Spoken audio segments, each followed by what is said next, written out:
To win a war, a military needs generals. They're the ones who plan attacks, develop strategies, issue orders, and allocate resources effectively, using all the benefits of their experience and expertise to lead their countries to victory. But Russia is rapidly running out of generals, as Ukraine is erasing them from the playing field one by one. The first was taken out mere days after the war began, and the latest few were taken out at the start of this month. In total, 16 Russian generals have been killed by Ukraine during the course of the war so far. That's according to a very trusted source, the United Kingdom's Ministry of Defence (MOD), which recently published one of its regular updates on X, detailing the latest Russian loss. The Russian Ministry of Defence has confirmed that Major General Mikhail Gudkov was killed on the 2nd of July 2025 in the Kursk Oblast in western Russia. Gudkov, appointed as Deputy Commander-in-Chief of the Russian Navy on the 28th of March 2025, was killed in a Ukrainian strike on a Russian command post. It's likely Gudkov was directing Marine infantry units attempting to establish a buffer zone in the Ukrainian Oblast of Sumy.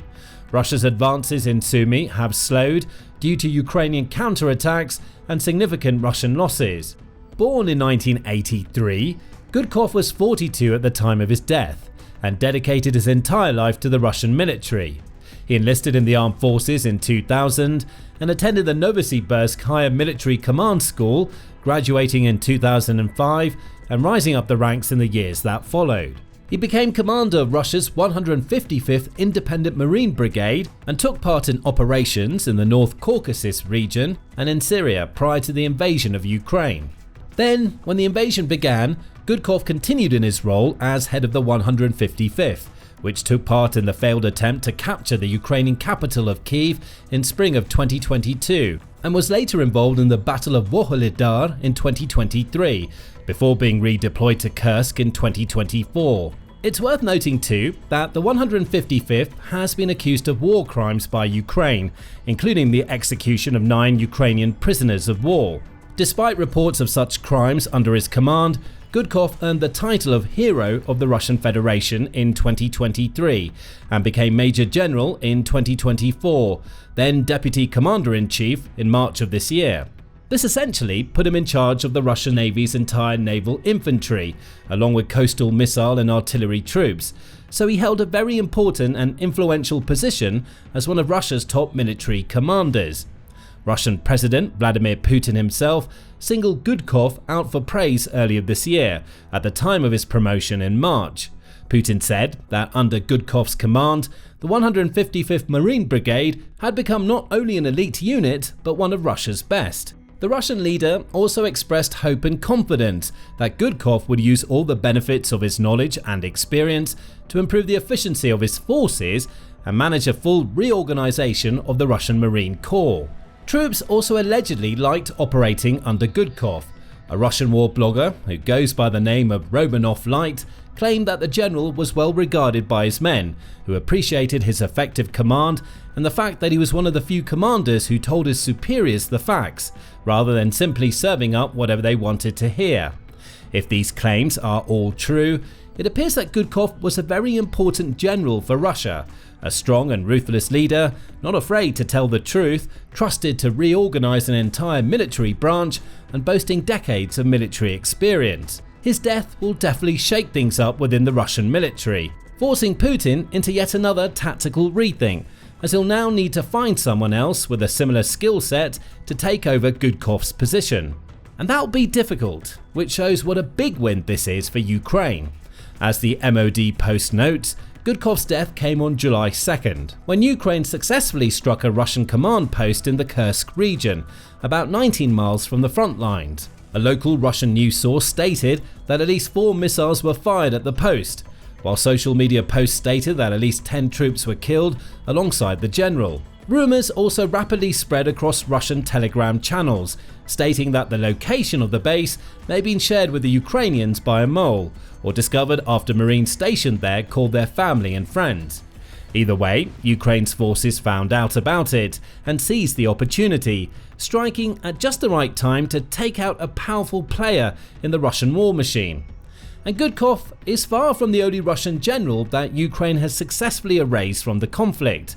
As the MOD post notes, Gudkov is reportedly the second senior Russian general to be killed in 2025, the fifth general killed in the last 12 months, and the 16th Russian general killed since Russia launched its illegal, full-scale invasion of Ukraine in 2022. 16 generals. That's a huge number of high-ranking officers to lose in the course of just a few years, and it shows just how effective Ukraine has been at using the tools at its disposal to gather intelligence, find out where these commanders will be, and strike at just the right times in just the right places to take them out. What's more, it's possible that the MOD's figures may already be out of date, as on the very same day that Gudkov was killed, reports also emerged of the deaths of two additional Russian generals, Alexey Komkov and Ildar Akhmerov.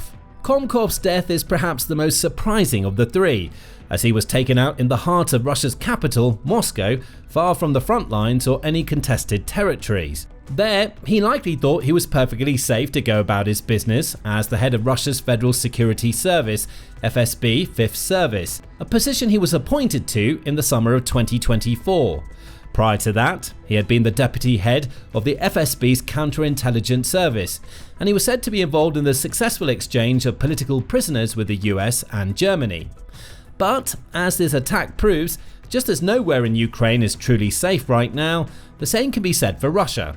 Even in its capital city, the home of the Kremlin and the Red Square, leading military officers like Komkov can lose their lives. The FSB boss was taken out in what Moscow has called a targeted assassination when a powerful car bomb exploded in the center of the city. Video footage rapidly emerged, showing the remains of the car in question. The windows and windshield appear to have all been blown out as smoke streams from under the hood. Ukraine hasn't actually confirmed or denied responsibility for Komkov's death, but the Kremlin has been quick to point the finger. Russian state media has blamed foreign intelligence networks for orchestrating the assassination, with speculation suggesting Ukrainian involvement. The FSB has already kicked off a full-scale investigation and promises swift retaliation. The other big Russian loss reported early this month was Ildar Akhmerov, a vice admiral who served as chief of staff and first deputy commander of Russia's Black Sea Fleet. His death has not been fully confirmed, with mixed reports on both the Russian and Ukrainian side. However, some sources say that a special Ukrainian operation led to his death. While Akhmerov's fate remains uncertain, there's little doubt that Ukraine has taken out many other generals over the course of the war so far. The first came mere days into the conflict. On February 28, 2022, a Ukrainian sniper took out Major General Andrei Sukhovetsky, who was serving as deputy commander of the 41st Combined Arms Army. Putin himself was forced to confirm the news, which was an early sign of Ukraine's remarkable resistance to the Russian invasion. Back then, many in the Russian military believed that their army would simply march all the way to Kyiv and capture Ukraine in a matter of days. But Ukraine quickly proved them wrong. Only a couple of months later, Ukraine claimed the life of another high-ranking Russian.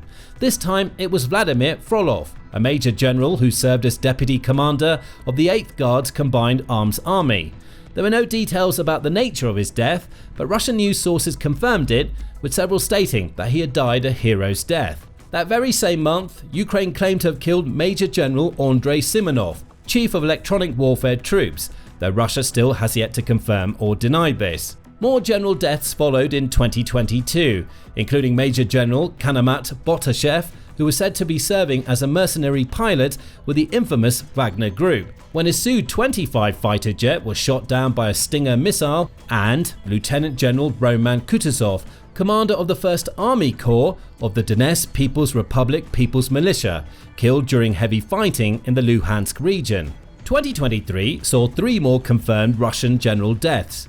First came Sergei Goryachev, Chief of Staff of the 35th Combined Arms Army, who was killed in a missile strike on the occupied Zaporizhia Oblast during Ukraine's counter-offensive, as Ukrainian forces battled to retake lost land. Next, it was the turn of Lieutenant General Oleg Sokov, Deputy Commander of the Southern Military District, who was confirmed dead on 11 July 2023 after another Ukrainian missile strike in Zaporizhia.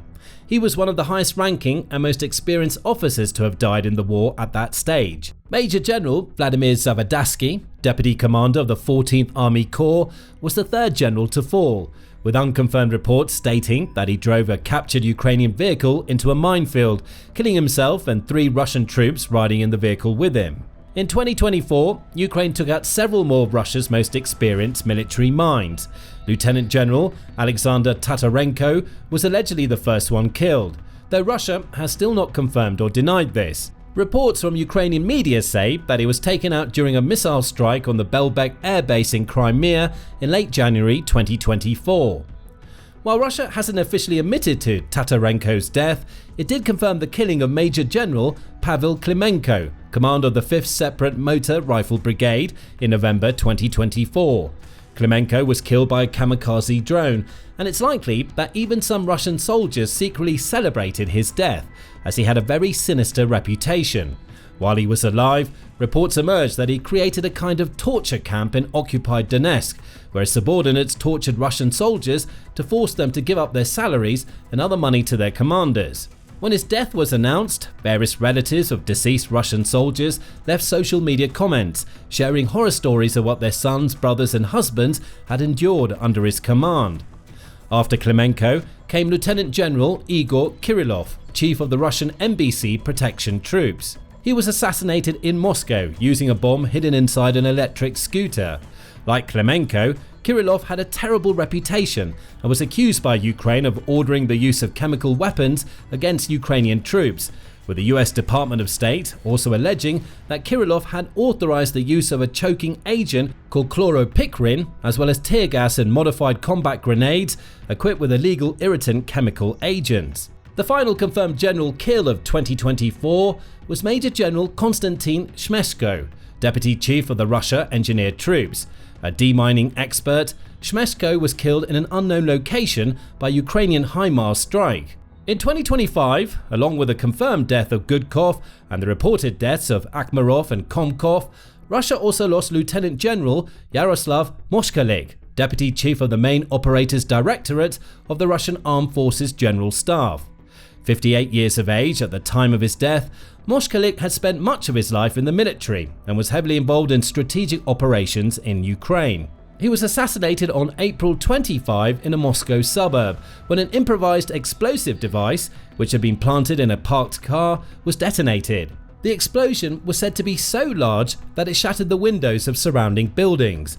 The next day, the Russian FSB announced it had arrested a Russian citizen who had previously lived in Ukraine and allegedly admitted to accepting an $18,000 payment to plant the bomb. Via precision missile strikes, carefully plotted assassinations, and a little bit of luck in some cases too, Ukraine has taken out every one of these generals, dealing a crippling blow to Russia's military leadership, intelligence, and authority. Here's why that matters in the larger scheme of the war itself. Generals are hugely important members of any military for numerous reasons. As stated right at the beginning of this video, they're the people who make the big strategic decisions, give the most important orders, oversee offensive maneuvers, and essentially influence the entire story and outcome of the war. History is filled with examples of this, when great generals made the right moves to guide their sides to incredible victories, sometimes against seemingly insurmountable odds. It takes a huge amount of training, expertise, and real-world military experience to reach the rank of general, and armies rely on these people to serve as symbols of authority, inspire the troops, and lead the way. When a single general dies, that can send shockwaves throughout the entire armed forces. As the original MOD ex-post explained, the loss of so many high-ranking officers is likely to have had the effect of undermining command and control in parts of the Russian armed forces. This has likely contributed to Russian tactical and operational difficulties during the conflict. In short, deaths of generals often cause plenty of chaos, which is why they're such high-value targets and spend much of their time in relatively safe positions, far back from the front lines. But as Ukraine has shown, even when Russia's generals are roaming the streets of Moscow, they're never completely safe. Assassins can strike at any moment, in any location, and the more generals Ukraine takes out, the more fear and doubt will begin to spread among those left alive. Many will already be keeping a close eye over their shoulder, wary every time they step out onto the street or enter a vehicle, always wondering if the next day will be their last. Additionally, Russia doesn't have an infinite supply of officers who are truly capable of taking over and stepping up into general positions. As stated, these kinds of leaders are few and far between and have often proven themselves over extensive military careers. It takes a special kind of person to become a general, a person with a particular blend of characteristics in leadership, authority and gravitas. The more of these people Russia loses, the harder it will be to replace them.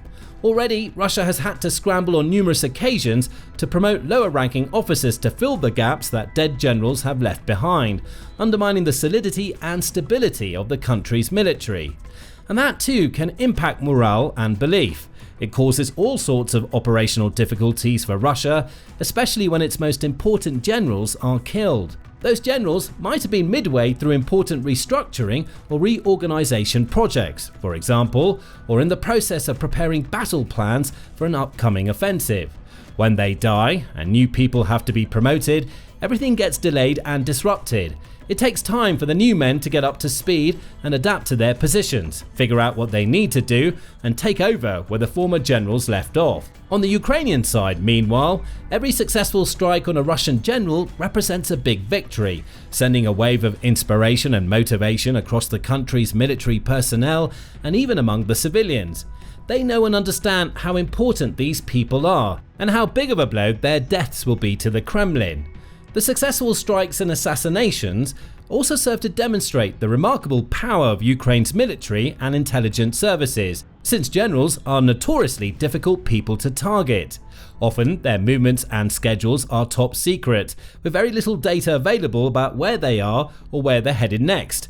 Ukraine surely had to work incredibly hard to find out the right locations and timings to carry out these attacks, but has managed to pull off this remarkable feat time after time, from the early days of the war right up to the most recent weeks and months.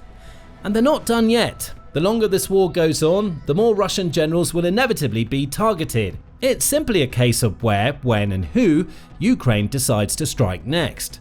Now, learn more about Ukraine's recent success in our video on the country's recent acquisition of a state-of-the-art drone killing machine.